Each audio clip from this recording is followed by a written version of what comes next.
एक दिन क्या हुआ, विश्वामित्र जी आए और विश्राम कर रहे थे।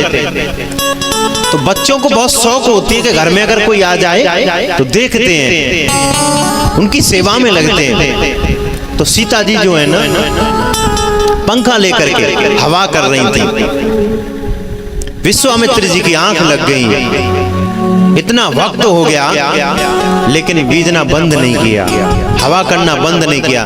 जब आंखें खुली विश्वामित्र जी ने देखा, अरे अरे अरे तुम अभी गए नहीं? बोले नहीं बाबा, मुझे अच्छा लग रहा था आपकी सेवा करके। बोले आपने मेरी सेवा की है तो मेरा भी कर्तव्य है, मैं भी आपको कुछ दूं। लेकिन देखा ये तो भक्तिमती हैं जो ऐसे धनुष को उठा सकती हैं। तो ऐसा ही कोई व्यक्ति होना चाहिए जो इसे तोड़ भी सके। कभी कभी ऐसा हो जाता है भैया, माता पिता बहुत चिंतित होते हैं जब बच्चियां अधिक पढ़ जाती हैं ना, या किसी पद पे होती हैं, तो वो भी चिंतित होते हैं कि ऐसा ही कोई वर होना चाहिए जो इसके योग्य हो। जनक जी भी वही सोच रहे हैं, विश्वामित्र जी भी वही सोच रहे हैं।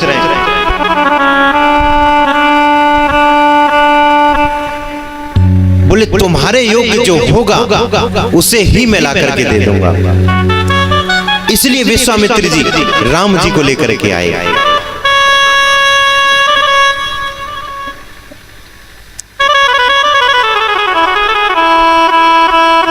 प्यारियों, राम जी ने धनुष तोड़ा और धनुष तोड़ते ही जिस समय धनुष तोड़ा सभी लोग चौंक गए। बोले 14 साल का है ये तो माता, और हम इतने बलशाली, हम नहीं तोड़ सके। इतने में परशुराम जी आ गए। आकर के देखा, बोले किसने तोड़ा है? तो सबरे घबरा गए, अपना अपना और अपने पिता का नाम लेकर के बता रहे हैं। राम जी कुछ नहीं कह रहे। इतने में लक्ष्मण जी बोलने लगे, बोले राम ने तोड़ा। बोले मेरा ही नाम रख लिया, मेरा होड़ करते हो। राम जी ने धनुष तोड़ा। धनुष तोड़ते ही सीता जी जयमाला लेकर के आने लगे। जब जयमाला लाई तो लोग अब ये दृश्य देखना चाहते हैं। देवता भी स्वयं खड़े होकर के देख रहे हैं कि भगवान का विवाह होना है, जयमाला पढ़नी है। तो प्यारियों, अब राम जी थोड़े बड़े हैं, जनक नंदिनी थोड़ी छोटी हैं, सीता जी थोड़ी छोटी हैं, लेकिन जयमाला नहीं पढ़ रही। काफी देर हो गई। अब राम जी कहें कि हम क्षत्रिय हैं, हम कैसे झुक जाएं? जाकर के माता जी ने कहा, सीता जी माता जी ने कहा कि जाकर के सेनापति से कहो गुरु जी के पास जाएं, क्योंकि हमारी बात नहीं मानेंगे, गुरु की तो आज्ञा मानेंगे। तो विश्वामित्र जी के पास में मंत्री गए।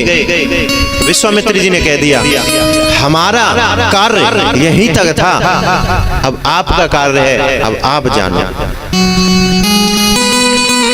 हमें केवल यहां तक पहुंचाना था, इसके आगे आप जानो। लेकिन नहीं माने। अब परेशान हो गई सीता जी, कैसे वो करें?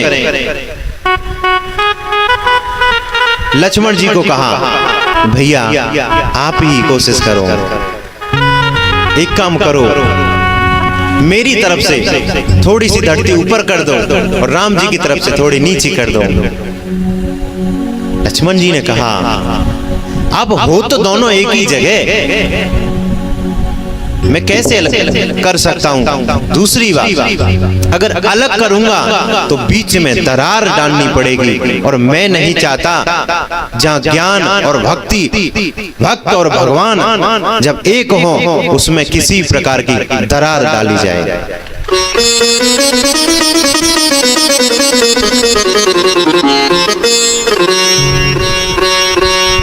लक्ष्मण जी ने कहा, कोई बात नहीं, मैं उपाय करता हूं।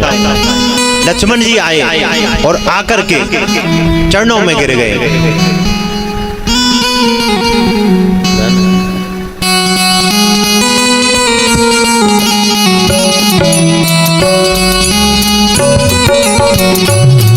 झुक जाओ दशरथ के लाल, लली मेरी छोटी सी। झुक जाओ दशरथ के लाल, लली मेरी छोटी सी, हमारी सी, छोटी सी हमारी सी। झुक जाओ दशरथ के लाल, लली मेरी छोटी सी। झुक जाओ दशरथ के लाल, लली मेरी छोटी सी।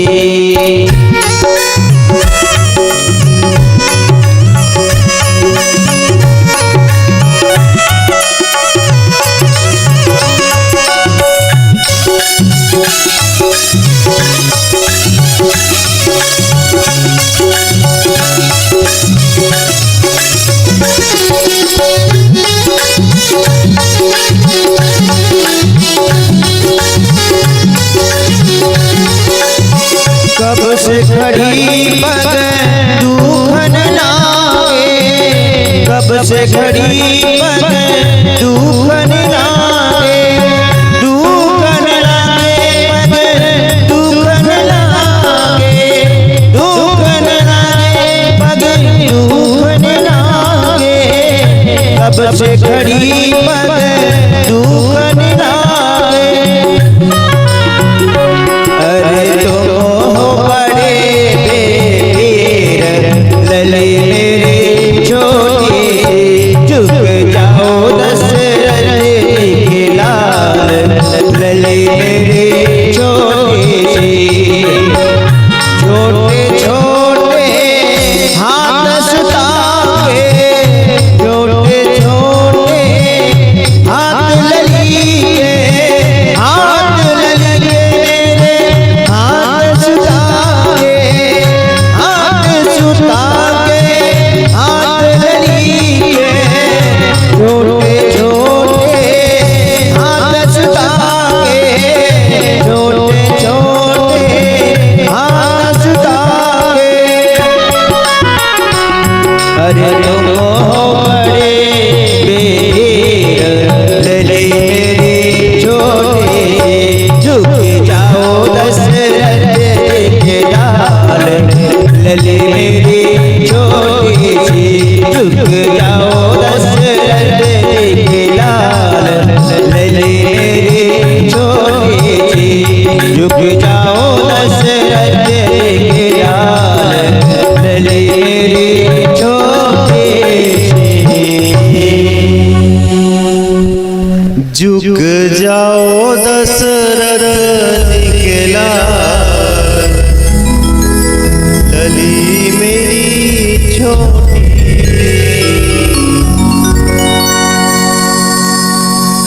प्यारे हो, जब राम जी नहीं झुके, लक्ष्मण जी चरणों में गिर गए। राम जी ने देखा कि प्रणाम हो गई, इतनी देर के लिए थोड़ी नहीं होती है। बोले अब खड़े है जा, बोले ना। बोले कब तक? बोले अनलिमिटेड। बोले कोई उपाय? बोले हाँ, आप उठाओगे तभी हम उठेंगे। सिद्धांत क्या है प्यारियों? जिसे संसार उठाएगा वो गिर जाएगा, लेकिन जिसे आप उठाओगे उसे कभी कोई गिरा नहीं पाएगा।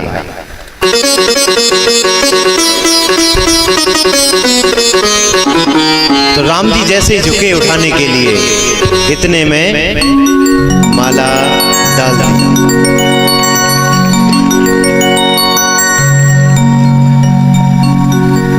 जब माला डालने के लिए जब जनक नंदिनी जी जब खड़ी थी ना, तो सब लोग खड़े थे कि कब डले कब डले, यही दृश्य देखना चाहते थे। बोले कब डले। कुछ लोग तो ये कह रहे थे कि जिस समय हो सके, जिस समय माला डले और हमारी आंखें वो देख न पाए, तो लोगों ने वहां पर अपनी आंखों के पलकें भी रोक ली। इस दृश्य को नहीं छोड़ सकते।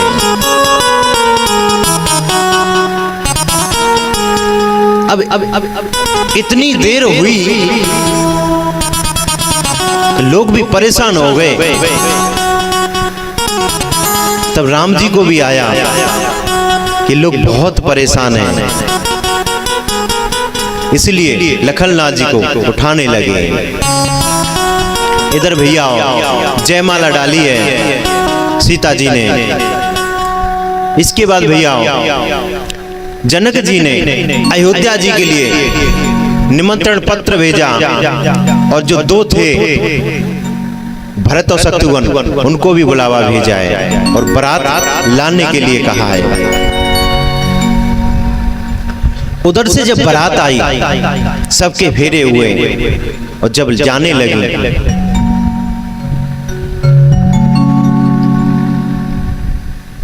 तो मैया ने कहा, बेटी आज तक तुमने इस घर में कोई शिकायत का मौका नहीं छोड़ा है, लेकिन आगे भी कोई शिकायत ना आए। बोले कहा, माँ मेरे जीते जी आप तक कोई शिकायत नहीं आएगी। बहुत सी बच्चियां तो ऐसी होती हैं, इतनी प्यारी होती हैं कि अपने ही घर में छोड़ो, मोहल्ला में, पड़ोस में अपनी सेवा से सबका दिल जीत लेती हैं। जब वो विदा होती है ना, तो अपना घर ही नहीं, मोहल्ला पड़ोस गांव वाले भी रोते हैं उस बच्ची के लिए।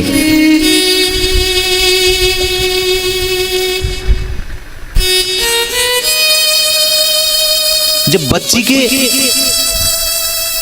लगन लिखी जाती है ना, उस समय वो देखती है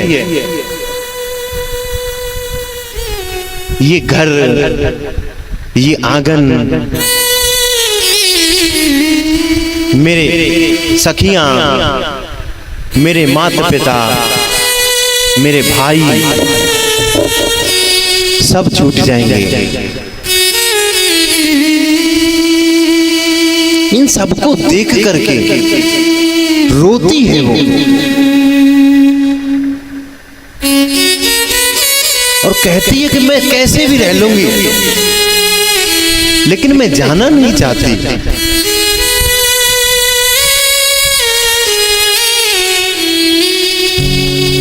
कभी कभी जब बच्चियां मेले में जाती हैं ना, तो वहां से भी क्या लाती हैं? घर को सजाने की वस्तुएं, गुड़िया लाएंगी। वहां से कैसी सजी आई है वो मतलब नहीं है, लेकिन अपने घर पे आकर के अच्छे से कपड़ा सिलवाएंगी, श्रृंगार करेंगी, उसे संभाल करके रखती हैं। और अगर कहीं लड़का हो तो कहो क्या चाहिए?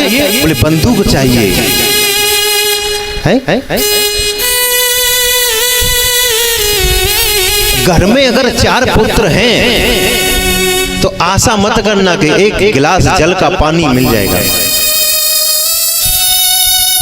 एक गिलास जल मिल जाएगा, लेकिन अगर बच्ची है किसी घर में तो प्यारे हो आते ही पापा आए हैं, पापा आए हैं, बाहर से आए हैं, दौड़ी दौड़ी जाएगी, जल लेकर के आएगी।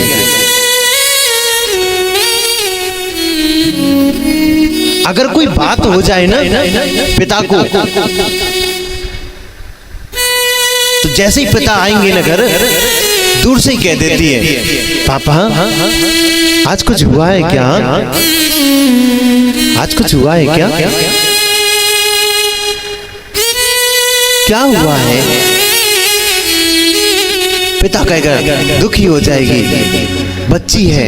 बोले नहीं बेटा, कुछ नहीं। बोले नहीं, कुछ तो हुआ है, बार बार जाती है। पापा बताओ ना मुझे, क्या हुआ है? कभी भोजन लाएगी, कभी पानी लाएगी,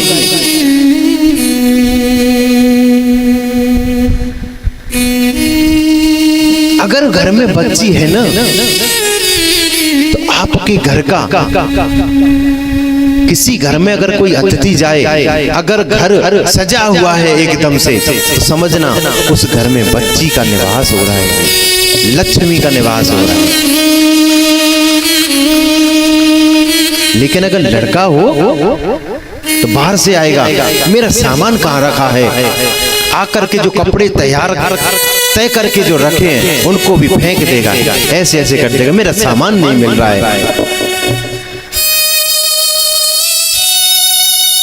बच्चियां अगर चौका अगर कर रही है ना, पोंछा अगर लगा रही हैं, तो बाहर से आएगा जूते पहन करके, उतारता नहीं है, ऐसे ही चला जाएगा अंदर। बोले दोबारा लगा ले, तो कहीं कोई बात नहीं, भैया है, छोटा भैया है मेरा, दोबारा से लगाएगी। अपनी सेवा से अपने घर का, अपने पड़ोसियों का ऐसे दिल जीतती हैं।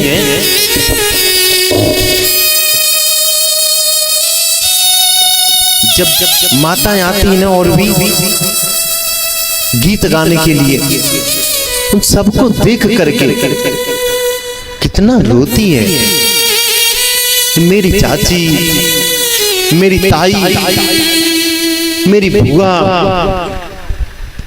सब नहीं रह जाएंगे, मेरे चाचा, मेरे भाई, मेरे ताऊ सब नहीं रह जाएंगे।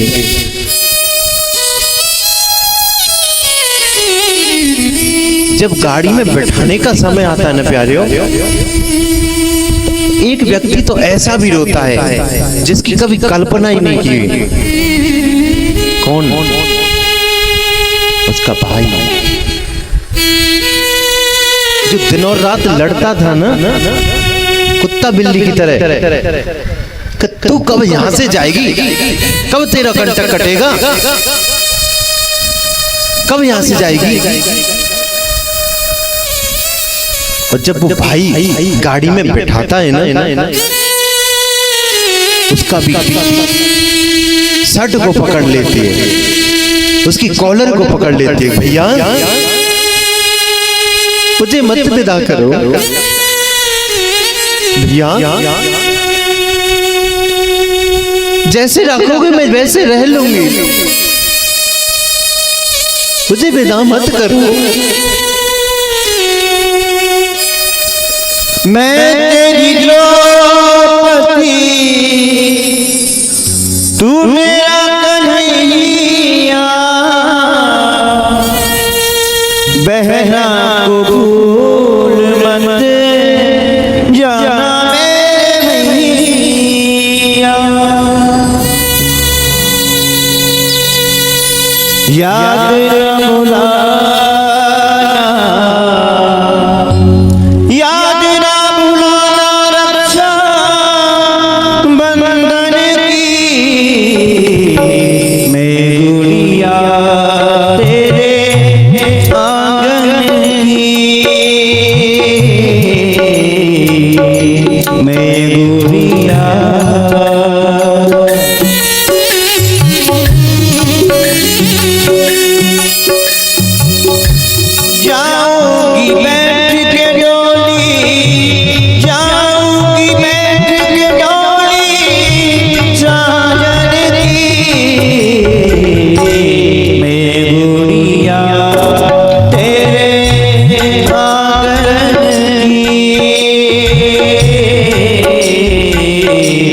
मैं गुड़िया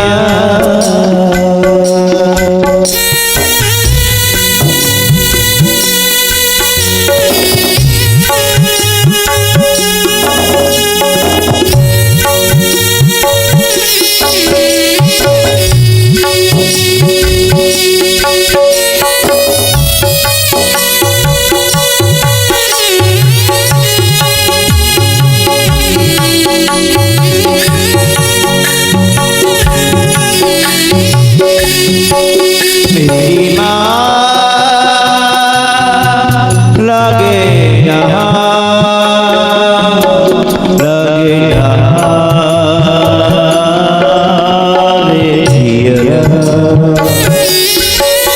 ओ मेरी माँ तू क्यों रोती है बेटी पराया धन होती है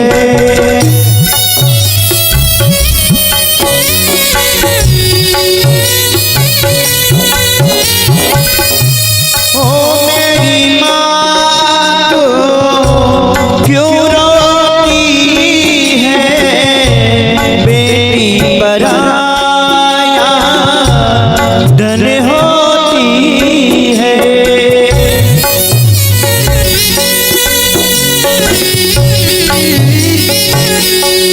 राजा की हो राजा की हो राजा की हो या हो निर्धन की मैं गुड़िया तेरे आंगन की मैं गुड़िया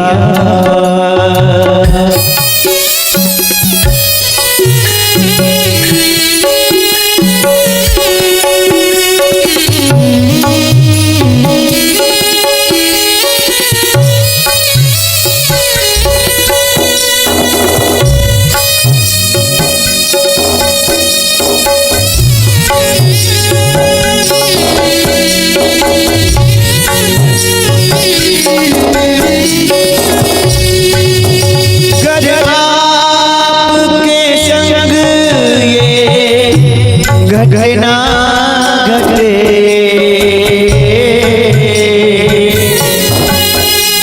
तो आपकी हालत क्या होगी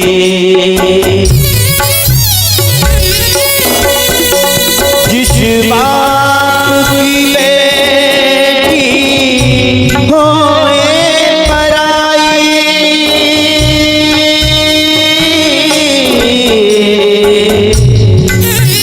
उस बाप की हालत क्या होगी उस बाप की हालत क्या होगी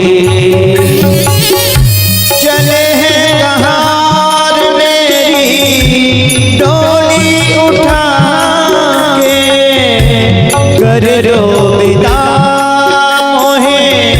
सुगम गीत गा के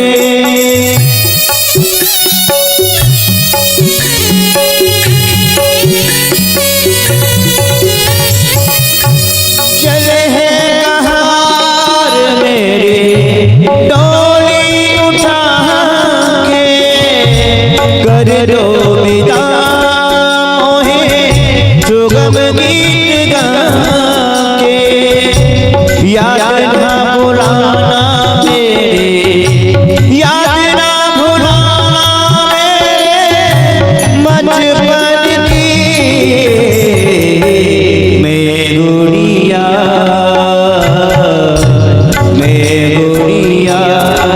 तेरे आंगन की मैं गुड़िया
गाड़ी में बिठाता है ना, लिपट जाती है।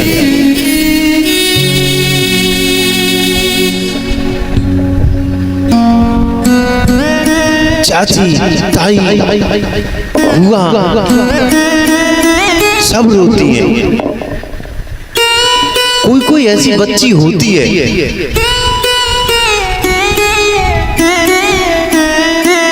सेवा जब करती है, घर वाले रोकेंगे, वहां मत जाया कर, तेरी ताई है, तेरा घर नहीं है, तेरी चाची है। बोले ना, वो भी मेरा घर है।